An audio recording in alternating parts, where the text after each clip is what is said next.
हम बात करने वाले हैं कंज्यूमर्स के राइट के हवाले से। हमारे यहाँ बहुत बहुत बड़े फ्रॉड के वाक़यात हो जाते हैं और कंज्यूमर्स बेचारों को पता ही नहीं होता कि उनके राइट क्या हैं। जब वो कोई चीज़ खरीदने जा रहे हैं, वॉशिंग मशीन खरीदने जा रहे हैं, एसी खरीदने जा रहे हैं, या फिर इसके अलावा एलईडी वगैरह खरीदने जा रहे हैं, इस तरह की बहुत सारी चीज़ें। सो आप इतनी महंगी चीज़ अगर ख़रीद के लेकर आ रहे हैं तो चीज़ खरीदते हुए आपको किन चीज़ों को देखना है। कुछ टर्म्स एंड कंडीशंस होती हैं, वो चीज़ उस पर पूरा उतरी या नहीं उतरी, आप चीज़ लेकर आ रहे हैं उसकी वारंटी कार्ड है नहीं है, मतलब क्या क्या चीज़ें सारिफ को पता होनी चाहिए, वो भी आज हम आपको गाइड करेंगे। और फिर सारिफ के अपने हुकूक क्या हैं वो भी हम आपके साथ आज ज़रूर शेयर करेंगे। राना इंतज़ार हुसैन साहब, साबिक सदर लाहौर बार, हमारे साथ मौजूद है। अस्सलाम वालेकुम सर, बहुत बहुत शुक्रिया। ये सारिफ अदालत का रोल क्या होता है कंज्यूमर कोर्ट्स का? देखिए, पाकिस्तान में काफ़ी सारी चीज़ें लेट आई, जिस तरह अभी तक हमारे टॉट का तस्वर नहीं है, इसका भी उस तरह तस्वर नहीं है जिस तरह वर्ल्ड वाइड पूरी दुनिया में होता है। मगर ये कि 2009 में हमारे यहाँ कंज्यूमर कोर्ट्स बनी, कंज्यूमर लॉज का वजूद में आया, और इस वक्त पंजाब के मोस्टली अजला में सेशन जज लेवल के जो जज साहबान हैं उन पर कंज्यूमर कोर्ट्स बनाई गई हैं जो इस वक्त परफॉर्म कर रही हैं। इस पे तो हमें एक तो अप्रिशिएट करना चाहिए गवर्नमेंट को, चाहे देर आए दुरुस्त आए, कि उन्होंने और जुडिशरी को कि कम से कम इस तरफ। पहले तो आपके पास कॉन्सेप्ट कोई नहीं था ना, सही कंज्यूमर के अगर कोई चीज़ खरीदने गया तो वो कहीं उसके लिए कोई अदालत नहीं थी, कोई लॉ नहीं था, कोई अथॉरिटी अवेलेबल नहीं थी। कंज्यूमर अथॉरिटी भी है अभी, तो पहले तो ये है। इसके अलावा अब बात रही जहाँ तक कंज्यूमर की, क्योंकि आपने बड़ा अच्छा टॉपिक, क्योंकि हम नॉर्मली इन चीज़ों को इग्नोर करते हैं। जिस वक्त आप कोई चीज़ लेने जा रहे हैं, आपके कुछ राइट्स हैं और कुछ ड्यूटीज़ हैं। ठीक है, ठीक, ये नहीं है कि आपने कोई चीज़ ले ली है तो अब दुकानदार का राइट नहीं है, उसके भी राइट्स हैं, उसकी भी ड्यूटी है हर बंदे, क्योंकि it is an agreement of sale and purchase. ठीक है, लेट सपोज आप कोई मोबाइल ले रहे हैं, कोई आप फ्रिज ले रहे हैं, या कोई और चीज़ बाय कर रहे हैं, तो जो कंज्यूमर लॉज हैं पाकिस्तान में वो दो तरह के हैं। एक रिगार्डिंग दीज चीज़ें हैं जो ये है, दूसरा है सर्विसेज। जिस तरह आप जाते हैं ब्यूटी पार्लर आप जाती हैं, ठीक है, उसके बाद आप बार्बर शॉप पे हम जाते हैं, इसके अलावा डॉक्टर साहब के पास जाते हैं, लॉयर के पास, कोई भी सर्विसेज स्टिच कराने के लिए हाँ बिल्कुल आप सही कह रही हैं। उसके अलावा इलेक्ट्रिशियन है, प्लम्बर है, मैं इसको ज़रा एक्सप्लेन कर रहा हूँ ताकि लोगों को समझने में आसानी रहे। तो वर्ड यूज हुआ हुआ है डिफेक्टिव सर्विसेज। ठीक है, कि डिफेक्टिव सर्विसेज जहाँ दी जाएंगी वहाँ पर कंज्यूमर्स लॉज का इतलाक होगा। इसके अलावा आप कोई चीज़ ले आते हैं, चीज़ ख़राब हो जाती है, वो अंडर वारंटी है, और अगर आपको वो चीज़ जो है वो प्रॉपरली नहीं दी गई, इसके लिए सबसे इम्पॉर्टेंट चीज़ ये है कि आपने सबसे पहले रसीद लेनी है। ठीक है, ठीक है, कोई भी चीज़ आप बाय करें और रसीद भी देखें आपके उसके ऊपर क्या लिखा हुआ है।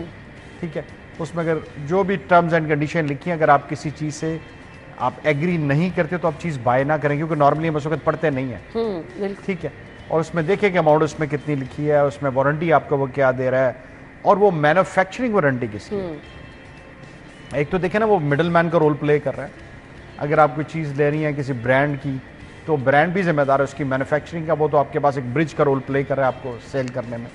तो आप रसीद एक संभाल के रखें कि आपके पास कल को प्रूव है कि आपने इस शॉप से ख़रीदी, और अभी और जो है इसका मैन्युफैक्चरिंग कौन है, मैन्युफैक्चरिंग का एक वारंटी कार्ड होगा। जिस तरह फ्रिज है आपका या टेलीविजन है, वो आपको एक साथ वारंटी कार्ड देते हैं, उस पर भी आप स्टैंप करवाएं।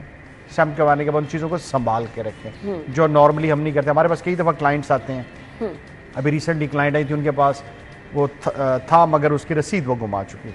तो फिर उन इस वक्त कुछ अर्सा गुजरने के बाद आपको ये भी याद नहीं होता आपने लिया कहाँ से था। सही बात है, बिल्कुल। ठीक, तो सबसे पहले आपने ये चीज़ें संभाल के रखनी है, और ये it's not a big deal. ठीक है, आपने एक फ़ाइल बनानी है, उसके अंदर इस तरह की चीज़ें। उसके बाद अगर आपको पता चलता है कोई चीज़ डिफेक्टिव है, आप जिस तरह अक्सर होता है शादी के, वो लहंगा लेट आ गया आपका, या जो चीज़ें हो गई, या ब्यूटी पार्लर्स हो गए, तो अब उसमें अगर आपको डिफेक्टिव सर्विसेज आपके साथ जो उन्होंने एग्री किया उस तरह से चीज़ें नहीं की हैं, तो आपने विद इन 30 डेज़, ठीक है, विद इन 30 डेज़ जिस वक्त आपको पता चला है, आपने उसको नोटिस देना। ठीक है, ठीक है, आपने उसको नोटिस देना है सेक्शन 28 का। ये मैंडेटरी प्रोविजन है, और ज़रूरी नहीं कि आप वकील साहब के पास रहें, आप कागज़ पेंसिल पकड़ें, ठीक है, उसके ऊपर लिखें कि मैंने दुकानदार का नाम लिखें ऊपर, उसमें लिखे कि मैंने आपसे ये चीज़ ख़रीदी थी, इसमें ये प्रॉब्लम हुई है, मैं अगर आपने ये मेरी जो ग्रीवियंस है इसको रिड्रेस ना किया तो मैं कंज्यूमर कोर्ट जाऊँ या कंज्यूमर अथॉरिटी के पास चले जाऊँ। आपने सिर्फ ये नोटिस लिखना है, ठीक। क्योंकि प्रोडक्ट की वैल्यू होती है कम, तो हमारे यहाँ रवाज नहीं है, क्योंकि वकील साहब के पास जाना, टाइम निकालना, उसके बाद फीस देना, ये एक लंबा प्रोसेस है। तो इसलिए आप अक्सर देखती हैं कि ये लिटिगेशन अक्सर हमारे वकील साहबान, क्योंकि ईजी अवेलेबल है और उनके अपना ऑफिस होता है चीज़ें, तो आप खुद भी नोटिस दे सकते हैं, खुद नोटिस दे दें उसको। और अगर वो आपको विद इन 30 डेज उसका ग्रीवियंस से रिड्रेस नहीं करता, उसके बाद फिर आप कंज्यूमर कोर्ट में जा सकते हैं, ठीक है, आप कंप्लेंट लेके। और कंप्लेंट के बाद आप इसमें अब इस वक्त क्योंकि कंज्यूमर कोर्ट्स में रश बहुत ज़्यादा हो गया हुआ, इसका फ़ायदा भी है, नुकसान भी है। फ़ायदा ये है कि अवेयरनेस लोगों में आई और इतने ज़्यादा लोगों ने जो है कंज्यूमर कोर्ट से जो है रजू किया हुआ है, ठीक है। उसके बाद ये पेंडेंसी वहाँ पे बहुत ज़्यादा है, ठीक। अक्सर मैंने ये देखा कि छोटे मामलात जो हैं वो नोटिस के ऊपर आपस में पार्टीज सेटल कर लेती हैं, क्योंकि शॉप कीपर को भी या जो चीज़ सेल करने वाला है या सर्विसेज रेंडर जो आपको कर रहा है उसको भी पता होता है कि इसके बाद मुझे भी वकील करना पड़ेगा, अदालतों में जाना पड़ेगा, टाइम ज़ाया होगा, जो भी है। तो वो छोटे मोटे मामला जो है हमने देखा 50% के करीब आपके वैसे ही आपके कंप्लेन करने से, ये भी आप करें कि कंप्लेन ना करें, आप उसको कॉल ज़रूर करें, ठीक है, और उसको बताएं या व्हाट्सएप मैसेज ही कर दें कि अगर आपने ना किया तो मैं आपके जो है वो कंज्यूमर कोर्ट में चला जाऊँगा।